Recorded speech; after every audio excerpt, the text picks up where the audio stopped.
Le Christ est venu comme un souverain sacrificateur de biens à venir.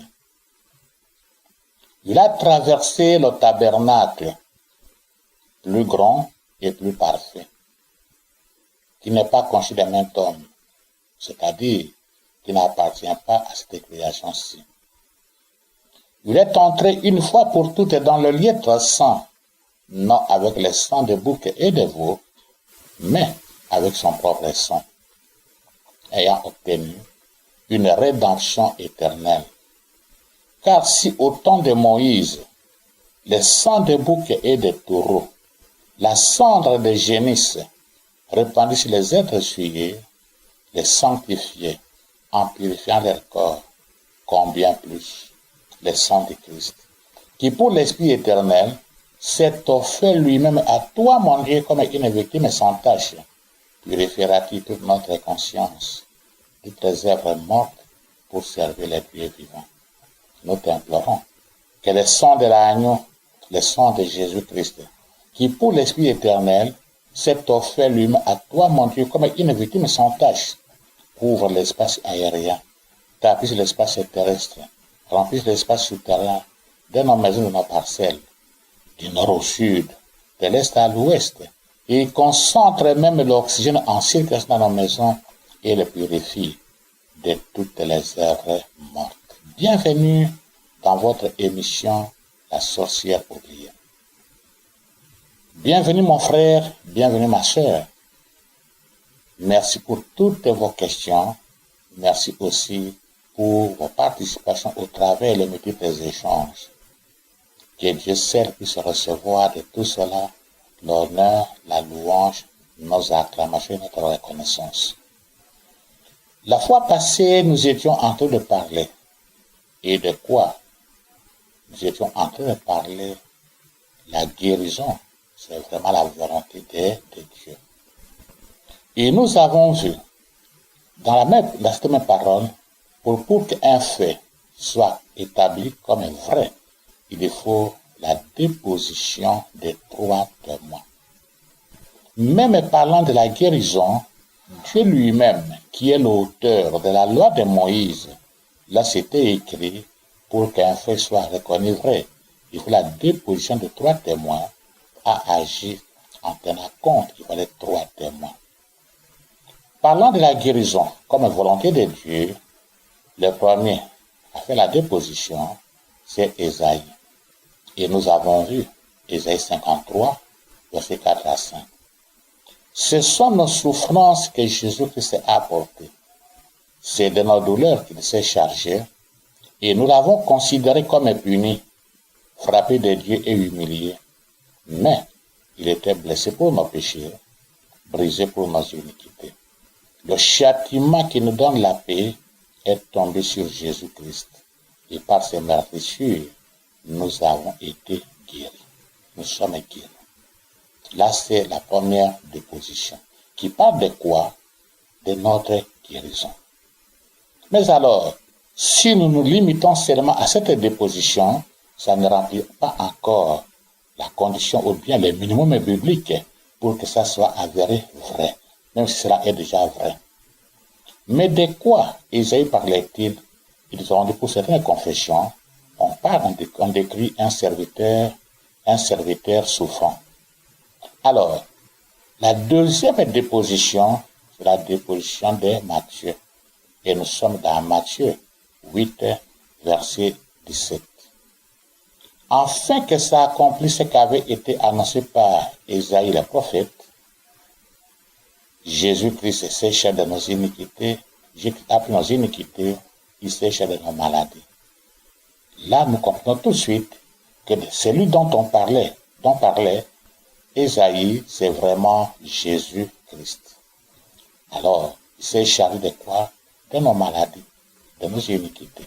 Il a pris tout ça dans son propre corps sur le bois. La troisième déposition, c'est la déposition de Pierre. Et nous avons vu dans 1 Pierre 2, verset 24, qui disait quoi? Jésus-Christ a pris tous nos péchés dans son propre corps sur le bois, afin qu'étant mort au péché, nous puissions vivre pour la justice. Jésus, par les meurtrissures desquels nous avons été guéris. Au passé composé, nous avons été guéris. Voici la base biblique. La déposition de ces trois témoins nous donne de saisir l'occasion, l'opportunité pour revendiquer, du moins pour prier pour notre propre guérison. Prier pour la guérison de ceux de notre maison. Prier pour ceux qui nous sont chers. Prier pour notre pays. Deuxièmement, nous avons vu que la maladie vient de Satan, qui est de la Bible. La Bible montre tout même que la maladie vient de Satan, c'est-à-dire il en est l'auteur. Et là aussi, la déposition des trois témoins.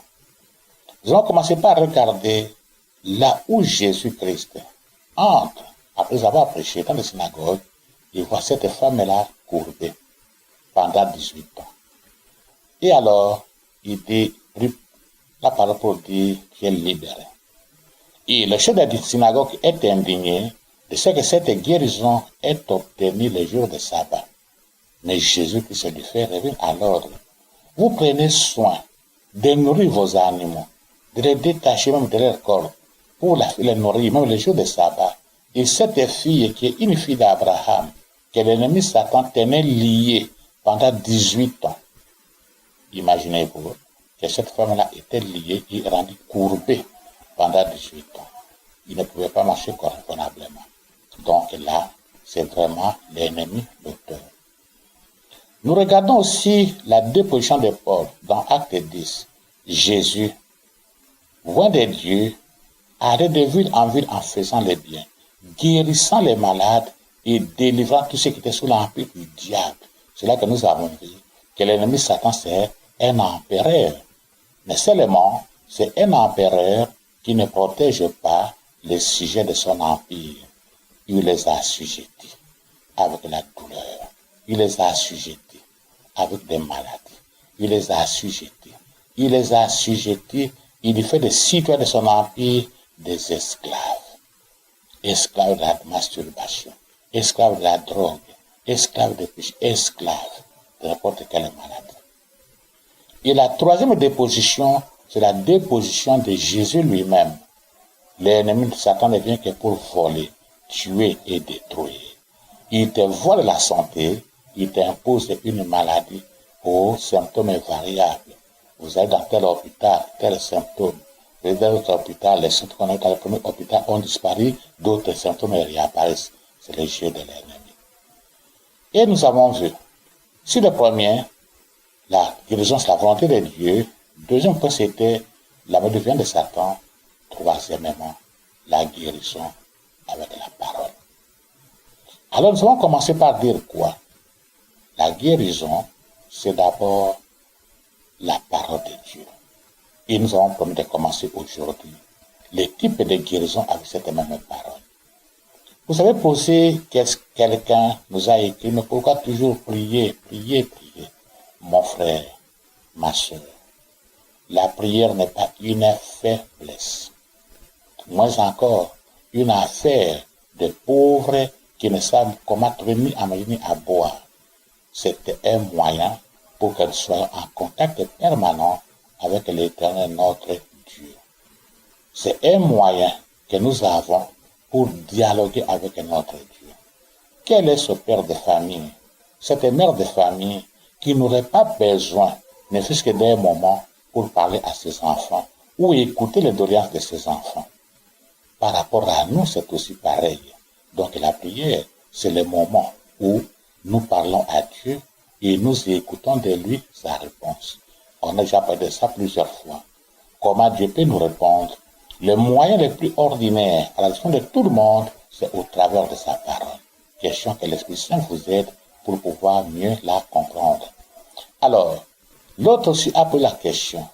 Mais alors, pourquoi vous insistez si le péché?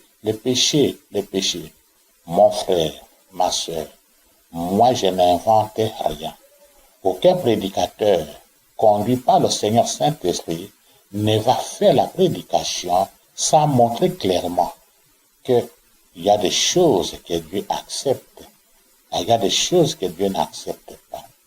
Pour ma part, je dis que le Seigneur notre Dieu, c'est un esprit dont je qualifierais le plus facile à vivre avec lui. Le plus facile à vivre dans quel sens? Au moins lui dit à haute voix ce qu'il veut. Au moins lui dit à haute voix clairement, faites ceci, c'est ma volonté. Ne faites pas ça, ce n'est pas ma volonté. Tous ceux qui ont fait l'expérience avec l'ennemi Satan, ils ignorent tout. Et pourquoi? Mais parce qu'il est menteur. Il profite de toutes les situations. Donc, ne pas dire, voici le type d'homme que le Seigneur n'exauce pas, ça serait faire un ministère que je peux me dire est l'évangile social. N'oublions pas, tout notre pays, l'Afrique entière, le monde entier, personne n'a écrit la Bible, Dieu avait choisi un peuple. Nous avons la grâce d'avoir un prophète Kima Kimbangu, mais n'a pas écrit un seul verset de la Bible. Alors, il y a des choses que Dieu a consignées dans cette parole-là. Lorsque vous obéissez, vous êtes dans sa volonté. Et les autres peuvent suivre, comme on va le voir tout à l'heure. Et alors, vous ne faites, à un moment donné, vous ne parlez plus de tatouages. Oui, ce n'est pas que nous ne parlons plus de tatouages. On a beaucoup parlé sur les tatouages. On a montré effectivement les méfaits, les conséquences. Maintenant, nous voulons parler de la prière. Et quand on a fini, selon que le Seigneur Saint-Esprit nous conduit, nous allons aborder les autres sujets. Alors, si notre réalisateur est prêt, nous voulons voir, comme nous avons dit aujourd'hui, l'écoute et la prière. Les gens qui ont été délivrés, qui ont vu leur chaîne brisée par la prière. Je viens de le dire, regardons et continuons. Nous voulons parler, ou du moins continuer avec l'écoute et la guérison. La guérison est la volonté de Dieu. C'est la volonté de Dieu que nous soyons guéris. C'est la volonté de Dieu de nous guérir. Voici, elle est en train de pleurer. La parole de Dieu, elle est ouverte. Qu'est-ce que c'est comme un souci? Au moins son cœur connaît. Un fait établi sur la déposition de 3 témoins, c'est un fait qui est vrai.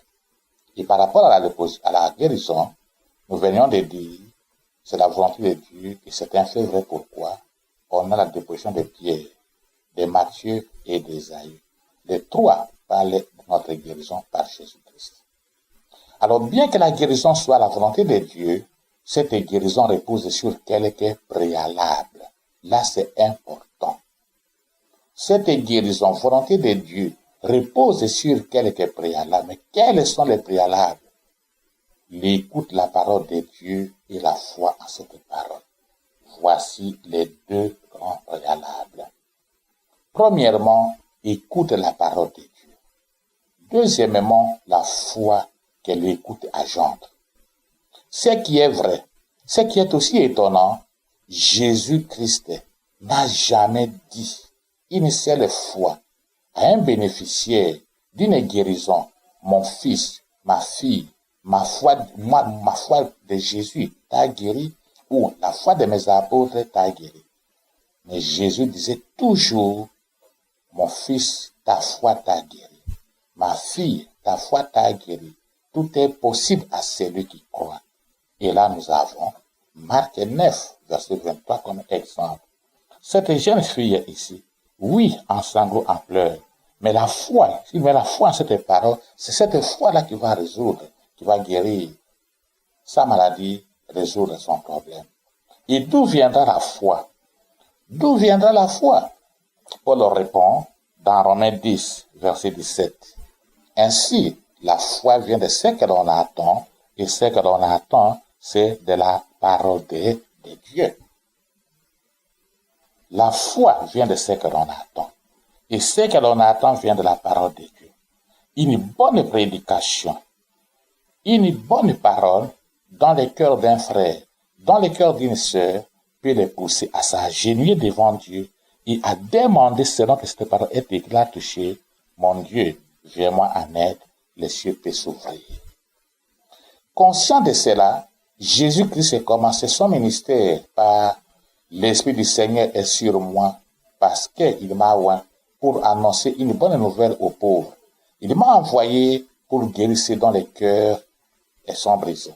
Là, nous sommes dans Luc 4, versets 16 à 20. L'Esprit du Seigneur qui était sur lui l'avait oint pour annoncer une bonne nouvelle. Donc la priorité des priorités, c'est la parole de Dieu. Ce n'est pas imposer les mains aux gens guéris, non. Il faut que la personne soit enseignée. Il faut qu'il écoute la parole de Dieu. Dieu est dans sa parole, Dieu est derrière sa parole, Dieu accompagne sa parole et Dieu veille à son entier accomplissement. Donc la priorité est accordée à la bonne nouvelle, avant toute chose. Il faut que la personne écoute la voix de la parole. Et cette voix joue un double rôle. Mon frère, ma soeur, je voudrais insister un tout petit instant sur cet élément. Les anges de Dieu, Psaume 103, verset 21, les anges de Dieu, ceux qui sont puissants en force, attendent d'entendre la voix de sa parole pour s'exécuter. Donc les anges de Dieu qui attendent d'entendre cette parole pour l'exécuter, vont attendre la voix de cette parole. Vont l'attendre par qui? Par ta bouche. Selon que tu es en train de la confesser. Les semaines passées, il y a eu trop de lamentations par rapport à tout ce qui se passe dans notre pays. Nous sommes une émission chrétienne. Mais alors, n'oublions pas que le diable, lui, copie l'immédiateté de notre Dieu.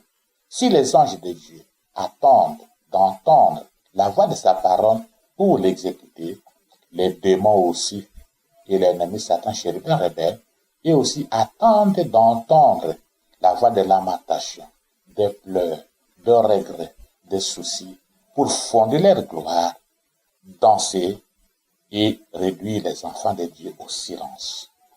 Parce que par la louange, l'Éternel fonde sa gloire pour réduire l'ennemi au silence.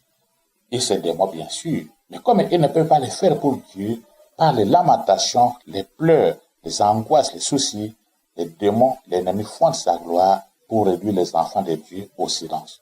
Donc, cette parole joue un double rôle. Le premier, c'est pour permettre aux anges qui exécutent cette parole de pouvoir l'exécuter. Deuxièmement, les cœurs des oreilles qui écoutent cette parole vont avoir la foi. Et la foi, c'est le catalyseur qui permet à la parole de se manifester. Car c'est le langage que l'Éternel comprend. Le langage que notre Dieu comprend, c'est le langage de la foi. Donc là, nous pouvons voir, premièrement, nous allons parler de l'écoute et la guérison. Mais guérison, manifestation du Saint-Esprit, guérison, parole de Dieu. Il y a deux types de guérison. La guérison, manifestation du Saint-Esprit, et la guérison, la parole de Dieu. Nous devons savoir que la guérison peut être due ou causée par la manifestation du Saint-Esprit ou par la foi en la parole de Dieu. Les deux sont des guérisons, mais elles s'obtiennent différemment. Les deux sont des guérisons, mais elles s'obtiennent différemment. Nous voyons là deux jeunes filles, d'un côté, celle-ci était vraiment enchaînée, mais par la prière, la foi à la parole de Dieu, voici les chaînes se sont rompues. La même chose pour elle aussi. Commençons par la guérison, manifestation du Saint-Esprit. Guérison, manifestation du Saint-Esprit sont le type de guérison où l'homme n'y est pour rien. Manifestation du Saint-Esprit, genre de guérison qui peut se produire à tout moment selon la volonté du Saint-Esprit. Et le même esprit qui peut travailler dans un cas spécifique et individuel, il ne peut pas non plus peut-être travailler dans un autre cas. Donc, ce sont des guérisons où Dieu veut susciter la foi dans une société, dans une église, indépendamment des gens. Ça, c'est la volonté de Dieu elle-même. Exemple, la guérison obtenue pendant la louange. Personne n'a prié pour toi. Personne ne vous a imposé la main. Vous n'avez confié votre attention à personne, mais vous êtes guéri. Ça, c'est la guérison, manifestation du Saint-Esprit. Guérison, manifestation de la volonté de Dieu de guérir. Il ne passe pas par quelqu'un. Et ces genres de guérisons ne sont pas toujours à la portée de tous. Il y a des moments que l'Éternel agit. Ça dépend de sa volonté. Deuxième type de guérison, guérison écoute la parole de Dieu. Si la première ne s'obtient pas à tout moment, la deuxième peut s'obtenir à tout moment. Guérison, écouter la parole de Dieu est un genre de guérison le plus répandu et le plus disponible. Malheureusement, les humains et créatures sont à la recherche pour la plupart des fois guérison, manifestation de la gloire de Dieu, manifestation du Saint-Esprit. Le fait que la parole de Dieu travaille toujours pour quiconque croit à cette parole, voilà pourquoi Jésus-Christ enseignait aux gens. Et s'ils écoutaient ses enseignements, s'ils écoutaient cette parole, tous ceux qui écoutaient étaient guéris. Et ils étaient réellement guéris. Regardons Luc 4, versets 16 à 21. On lui remit le livre du prophète Ésaïe. L'ayant déroulé, il trouva l'endroit où il est écrit « L'Esprit du Seigneur est sur moi, parce qu'il m'a oint pour annoncer une bonne nouvelle aux pauvres. Il m'a envoyé pour guérir ceux qui ont les cœurs brisés, pour proclamer aux captifs la délivrance et aux aveugles le recouvrement de la vue, pour renvoyer libres les opprimés, pour publier une année de grâce du Seigneur. » Alors, il commença à leur dire, aujourd'hui, cette épreuve de l'écriture que vous venez d'entendre est accomplie. Gloire à toi, mon Dieu. Cette épreuve-là est accomplie. Donc, le livre du prophète Ésaïe, auquel Jésus fait allusion, l'Esprit du Seigneur est sur moi, c'est Ésaïe 61, verset 1. Ésaïe 61, verset 1, c'est le livre d'Ésaïe auquel Jésus-Christ fait allusion. L'Esprit du Seigneur est sur moi. Dieu ne fait pas des choses au hasard. Dieu ne fait pas des choses sans prévision ni planification. Voici comment il a planifié ces choses ici. Jean-Baptiste était envoyé pour préparer le chemin de son fils Jésus-Christ. Jean-Baptiste devait se limiter au baptême de l'eau. Jean 1, verset 19 à 21. Jean 1, verset 29, 19 à 21. En plus, Jean-Baptiste est celui qui devrait présenter Jésus-Christ au monde. Et nous le voyons bien. Le premier à doiter Jésus comme agneau de Dieu qui enlève les péchés du monde, c'était Jean. Là, nous voyons dans Jean 1, verset 29 à 30. Jean 1, verset 29 à 30. Les deux premiers disciples qui sont allés vers Jésus, qui sont allés auprès de Jésus-Christ, c'étaient les disciples de Jean. Et un s'appelait André, frère de Simon-Pierre. Jean 1, verset 40. Comme l'Éternel notre Dieu ne fait rien qui contredit sa parole pour accomplir ce qui avait été annoncé par le prophète Ésaïe, l'Esprit du Seigneur est descendu sur Jésus-Christ sous forme corporelle. Le jour de son baptême, les gens ont vu la colombe. Matthieu 3, verset 13, Matthieu 3, verset 13, 16 à 17. Alors, quelles sont les premières actions du Seigneur Saint-Esprit dans le ministère de Jésus-Christ? Ne négligez pas la prière en famille. Quelles sont les premières actions? Première action de Jésus, du Seigneur Saint-Esprit, conduire Jésus dans le désert pour prier. Importance accordée à la prière, surtout à la prière persévérante. Mon frère, importance accordée à la prière, surtout la prière persévérante. Ma sœur, importance accordée à la prière, surtout la prière persévérante. Voici la toute première action du Seigneur Saint-Esprit dans la vie ou bien dans le ministère de Jésus-Christ. Les conduit dans le désert pour prier. Prier, c'est la seule. Prier pendant longtemps. Luc 4, verset 1 à 2. Luc 4, verset 1 à 2. Matthieu 4, verset 1 à 2 aussi. Deuxièmement, revêtir la puissance du Saint-Esprit, Jésus-Christ enseignait dans les synagogues et il était glorifié par tous. Luc 4, 14 et 15. L'Esprit de Dieu donne une grande sagesse. Mon frère, avant de dormir, ma sœur, réunissez vos enfants, priez Dieu.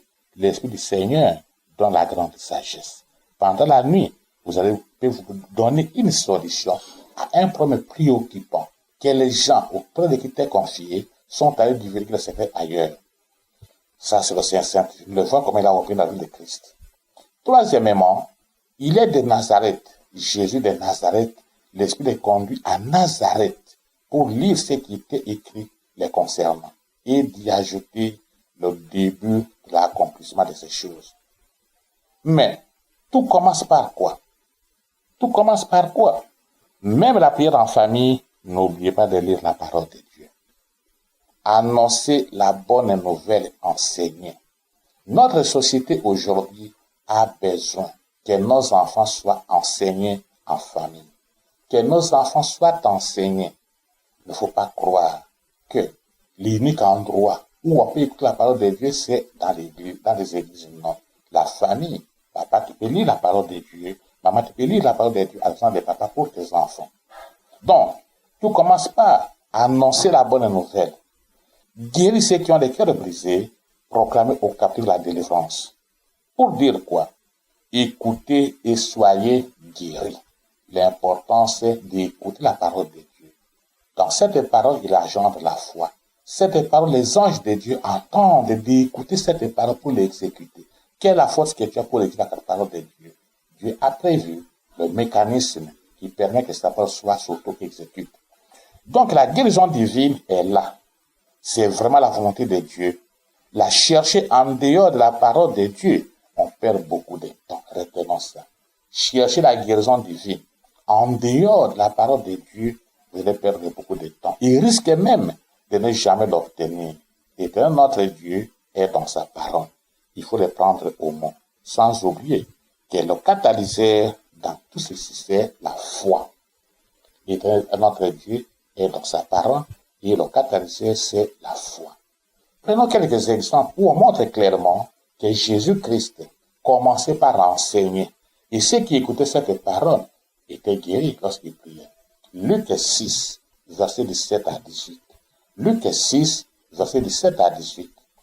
Il descendit avec eux et s'arrêta sur un plateau où se trouvait une foule de disciples et une multitude de peuples de toute la Judée, de Jérusalem et de la contrée des maritimes, de Tyr et de Sidon.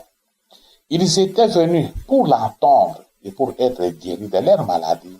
Ceux qui étaient tourmentés par des esprits impurs étaient guéris. Gloire à toi, mon Seigneur. Gloire à toi, mon Dieu. Gloire à toi, mon bienfaiteur. Gloire à toi, ma forteresse. Lorsqu'on est dans la prière, on est avec Dieu, on peut même passer au milieu des esprits impurs. La main de Dieu te protégera. Quelqu'un peut venir derrière pour chercher à envoûter. La main de Dieu sera avec toi. Donc, lui qui a fait ressortir l'écoute d'abord. Ils étaient venus pour écouter. Il fait ressortir l'écoute et la guérison après. Donc, une multitude de peuples étaient venus pour l'entendre, pour écouter et pour être guéris. La parole de Dieu a une puissance à l'intérieur. Si on l'écoute, si on l'accueille, si on dit oui à ce qui est écrit. Donc, la même parole qui guérit les malades, c'est la même parole aussi qui chasse les esprits impurs, qui chasse aussi les démons. Il n'y a pas deux paroles, c'est cette même parole. Donc là, nous voyons avec Luc comment ça chose se faisait. D'abord, écouter la parole et puis être guéri. Deuxièmement, Luc 4, 31, 37. Il descendit à Capernaum, vit la Galilée et il enseignait les jours de sabbat. On était frappé de sa doctrine, car il parlait avec autorité. Il se trouvait dans les synagogues un homme qui avait un esprit de démon impur. Un esprit de démon impur. Qui s'écria d'une voix forte, « Ah, qu'y a-t-il entre nous et toi, Jésus de Nazareth? Tu es venu pour nous perdre. Je sais qui tu es, le Saint de Dieu. » Une expression à l'intérieur. L'ennemi Satan lui-même dit, tu es venu pour nous perdre. Mais ça signifie quoi? un esprit de démon impur qui s'écrie d'une voix forte, qu'y a-t-il entre nous et toi, Jésus de Nazareth? Tu es venu pour nous perdre. Je sais que tu es le Saint d'Israël. Mais qu'est-ce que signifie tu es venu pour nous perdre? Mon frère, ma sœur, tu es venu pour nous perdre. Voici ce que ça signifie. Ça évoque en général l'idée que la présence ou les actions de quelqu'un ont des conséquences négatives, conséquences perturbatrices ou même déstabilisantes pour un groupe ou une relation. Vous êtes dans un groupe, vous êtes dans une relation, vous êtes, quelqu'un vient, dit quelque chose qui perturbe, qui désorganise, qui déstabilise. Cette personne-là est venue pour le perdre. Tu es venu pour nous perdre signifie aussi une présence déstabilisante dans un groupe ou une relation. La phrase signifie que l'arrivée de la personne a bouleversé un équilibre ou une dynamique préexistante. Il y a une certaine dynamique et cette personne-là est venue déstabiliser, désorganiser. L'empereur Satan ne protège pas les citoyens de son empire. Nous l'avons dit, il les a assujettis avec des maladies. Il les a assujettis avec des douleurs. Il les a assujettis avec des inquiétudes, avec la falsification, les traditions, les coutumes. Bref, c'est un équilibre qu'il a préétabli. Une dynamique dont ils sont seuls à être les gagnants. Et il s'équipe, lui, Satan et ses démons. Tu es venu nous perdre, dit à Jésus-Christ par les démons d'esprit impur. C'est-à-dire, Jésus, tes enseignements, ta présence ont gâché l'harmonie satanique, l'harmonie maléfique de ses victimes, les citoyennes et les citoyens de son empire. Il n'a plus les contrôles sur eux. Les citoyennes et les citoyens de son empire, lui, Satan, n'a plus les contrôles sur eux. Regarde cette chose. Dans la Bible, il faudrait, mon frère, ma soeur, que ta vie repose sur la parole de Dieu. La vie de la famille repose sur la parole de Dieu. Ainsi, les démons des esprits impurs vont dire, vont tuer. Et qui avaient la mise sur votre famille, sur votre vie, vont s'écrier, vraiment, Jésus est venu nous perdre. Luc 4, 35 à 37 montre quoi? Jésus les menaça, disant, tais-toi et sors de cet homme. Et les démons les jeta au milieu de l'assemblée et sortit de lui sans lui faire aucun mal. Tous furent saisis de stupeur. Ils disaient l'un à l'autre, quelle est cette parole? Il commande avec autorité et puissance aux esprits impurs. Ils sortent. Et sa renommée s'est répandue dans tous les alentours. Mon frère, la reconnaissance que Jésus-Christ, le Saint de Dieu, venu pour les perdre, ne s'est pas arrêtée ces jours-là. Cette reconnaissance ne s'est pas arrêtée ces jours-là. Pour la plupart des fois, les grands-parents sont des sorciers. Non, ce sont des personnes qui peuvent réellement apprendre aux petits-enfants comment prier. Les parents aux jeunes, c'est aussi, ce n'est pas seulement des stars qui doivent regarder foot et tout comme ça. Il faut aussi prendre le temps de pouvoir t'agenouiller avec les enfants. Donc, es-tu venu nous perdre? Cette phrase-là ne s'était pas arrêtée au temps de Jésus. Ça continue aujourd'hui. En plus, les dominations, les autorités, les puissances, les dignités, le chérubin rebelle, l'ennemi Satan et tout ce qui peut se nommer sont sous les pieds de Jésus-Christ. Il faut en profiter. Jésus les menaça et il sortit.